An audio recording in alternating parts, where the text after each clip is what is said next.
Welcome to Beena secret flavours. ഇന്ന് നമ്മൾ ചെയ്യാൻ പോകുന്നത് നമ്മുടെ പറമ്പിലൊക്കെ ധാരാളമായി കണ്ടുവരുന്ന സാമ്പാർ ചീര കൊണ്ടുള്ളൊരു തോരനാണ്. ഇപ്പോൾ ഇതാ നമ്മൾ ഈ ചീരയൊക്കെ കഴുകി തണ്ടില്ലാതെ ഇല മാത്രം അരിഞ്ഞെടുത്തിട്ടുണ്ട്. ഇതിൻ്റെ തണ്ടിലെ വെള്ളം ഭയങ്കര കൊഴുപ്പുള്ളതായതുകൊണ്ട് കുറച്ച് മാത്രം എടുക്കുന്നതാണ് നല്ലത്. ഇനി നമുക്ക് ഇതിന് വേണ്ട അരപ്പ് തയ്യാറാക്കാം. കുറച്ച് ജീരകം ഇട്ട് കൊടുക്കാം. 4-5 വെളുത്തുള്ളിയും പച്ചമുളകും എടുത്തിട്ടുണ്ട്. ഇതെൻ്റെ വീട്ടുമുറ്റത്തെ നീലക്കാന്തരയാണ് കേട്ടോ. എരിവ് കുറവായതുകൊണ്ട് ഞാനൊരു 6 എണ്ണം എടുക്കുന്നുണ്ട്. വീട്ടുമുറ്റത്തെ പച്ചക്കറികൾ നമുക്ക് എപ്പോഴും ആരോഗ്യം മാത്രമല്ല മനസ്സിനൊരു സന്തോഷവും തരും. ഒരു അടുക്കളത്തോട്ടം ഉള്ളത് എപ്പോഴും നല്ലതല്ലേ. ഇത് നമ്മൾ ചെറുതായിട്ട് ഇതൊന്ന് ചതച്ചെടുക്കാം. ജീരകവും വെളുത്തുള്ളിയും ചതച്ച ശേഷം മാത്രം ബാക്കി ചേരുവ ഇട്ടാൽ മതി. ഇനി ഇത് മൂന്നും കുറച്ച് നന്നായിട്ട് ചതച്ചെടുക്കണം. അതിനുശേഷം വളരെ കുറച്ച് മാത്രം തേങ്ങ ഇട്ട് കൊടുക്കാം. ഈ ചീരയില വാടുമ്പോൾ കുറച്ചേ കാണുള്ളൂ. അപ്പോൾ അത് കണക്കാക്കി തേങ്ങ എടുത്താൽ മതി. ഇതോടൊപ്പം ഒരു 1/4 ടീസ്പൂൺ മഞ്ഞൾപ്പൊടി കൂടി ചേർത്ത് കൊടുക്കാം. ഇതും കൂടി ചേർത്ത് നമുക്കിത് നന്നായിട്ട് ചതച്ചെടുക്കാം. നമുക്കിത് മിക്സിയിലും ചതച്ചെടുക്കാൻ പറ്റും കേട്ടോ. പക്ഷേ കല്ലിലരയ്ക്കുന്നതിൻ്റെ രുചിയൊന്നും വേറെ തന്നെയല്ലേ. പഴയ കാലത്തെ അമ്മിക്കല്ല് ഇപ്പോൾ ഈ വീട്ടിൽ നമുക്ക് ഇടാൻ സ്ഥലമില്ലാത്തതുകൊണ്ട് ഇനി എനിക്കിത് ആമസോണിൽ നിന്ന് ഓർഡർ ചെയ്ത് വരുത്തി തന്നതാണ്. പക്ഷെ ഇപ്പോൾ ഇതെനിക്ക് നല്ല ഉപയോഗമായി. ചെറിയ കുട്ടികൾക്ക് വേണമെങ്കിലും ഇത് വളരെ സുഖമായിട്ട് ഉപയോഗിക്കാൻ പറ്റും. അപ്പോൾ നമ്മൾ ഈ അരപ്പൊക്കെ ഒന്നുകൂടെ കൈ കൊണ്ടൊക്കെ ഇളക്കി ചെറുതായിട്ട് ഒന്നുകൂടെയൊക്കെ ഇടിച്ചൊന്ന് മിക്സ് ചെയ്തെടുത്തതിന് ശേഷം പതുക്കെ ഒരു പാത്രത്തിലേക്ക് അരപ്പ് നമുക്ക് മാറ്റി കൊടുക്കാം. ഈ കല്ലായതുകൊണ്ട് തന്നെ നമുക്ക് അരപ്പ് കോരിയെടുക്കാനും ഇത് കഴുകി മാറ്റി വയ്ക്കാനൊക്കെ എളുപ്പമുണ്ട്. പക്ഷേ ഞാനിവിടെ ചിരത്തോരനായതുകൊണ്ട് ഈ കല്ല് കഴുകിയുള്ള വെള്ളമൊന്നും ഉപയോഗിക്കുന്നില്ല. ഓക്കെ, തേങ്ങ മുഴുവനും വടിച്ചെടുത്തതിന് ശേഷം കല്ല് ഞാൻ കഴുകി മാറ്റി വയ്ക്കുകയാണ് ചെയ്തത്.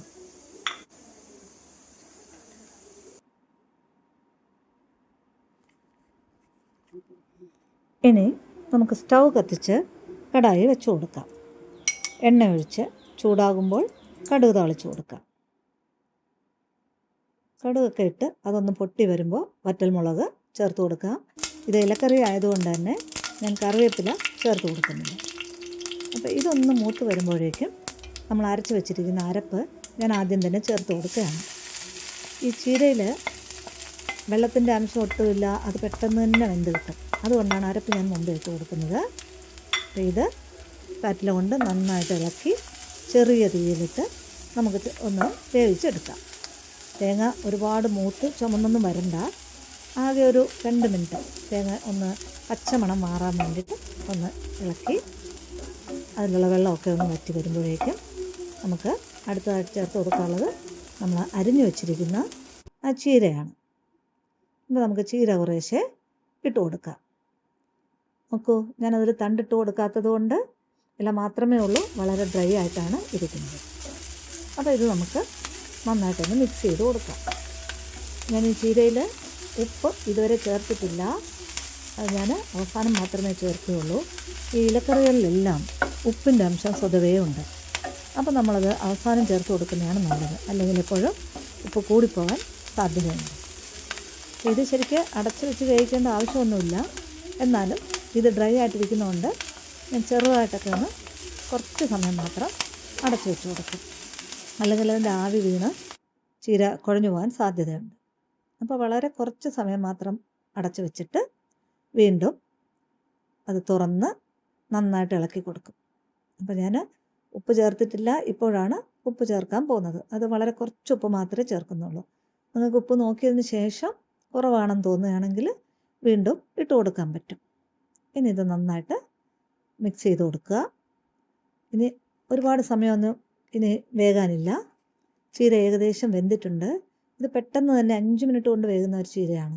ഈ സാമ്പാർ ചീര നമുക്ക് കടകളിൽ വാങ്ങിക്കാൻ അപൂർവമായിട്ടൊക്കെ കിട്ടാറുള്ളൂ. പക്ഷേ ഒരുപാട് വീട്ടുമുറ്റത്തും പറമ്പിലും തെങ്ങിൻ്റെ ചോട്ടിലും ഒക്കെ ഇങ്ങനെ ഉണ്ടാവും. വളരെ പോഷക ഗുണമുള്ളതാണ്. ഇതുകൊണ്ട് ഒരുപാട് വിഭവങ്ങൾ ചെയ്യാൻ പറ്റും. നമ്മൾ സാമ്പാർ ചീരയെന്ന് പറയുന്നത് തന്നെ ഇത് വെച്ച് സാമ്പാർ വയ്ക്കാനും പറ്റും. ഇതിൻ്റെ തണ്ടുമൊക്കെ ഉപയോഗിക്കാൻ പറ്റും. അല്ലാത്ത പക്ഷേ ഇത് നിങ്ങൾക്ക് വേണമെങ്കിൽ ഇതേ ചീരത്തോരന് കൂടെ തന്നെ ഒരു മുട്ടയും കൂടെ പൊട്ടിച്ചൊഴിച്ച് മുട്ടത്തോരനും കൂടെ ആക്കി മിക്സ് ചെയ്തെടുത്താലും വളരെ നല്ല രുചിയാണ്. അപ്പോൾ കിട്ടുമെങ്കിൽ നിങ്ങളെല്ലാവരും ഇത് എവിടെ കണ്ടാലും വാങ്ങി ഉപയോഗിക്കണമെന്നാണ് എനിക്ക് പറയാനുള്ളത്. അപ്പോൾ നമ്മുടെ ചീരത്തോരൻ ഇതാ റെഡി ആയിട്ടുണ്ട്. ചോറിൻ്റെ ഒപ്പം കഴിക്കാൻ നല്ല രുചിയുള്ള തോരനാണിത്.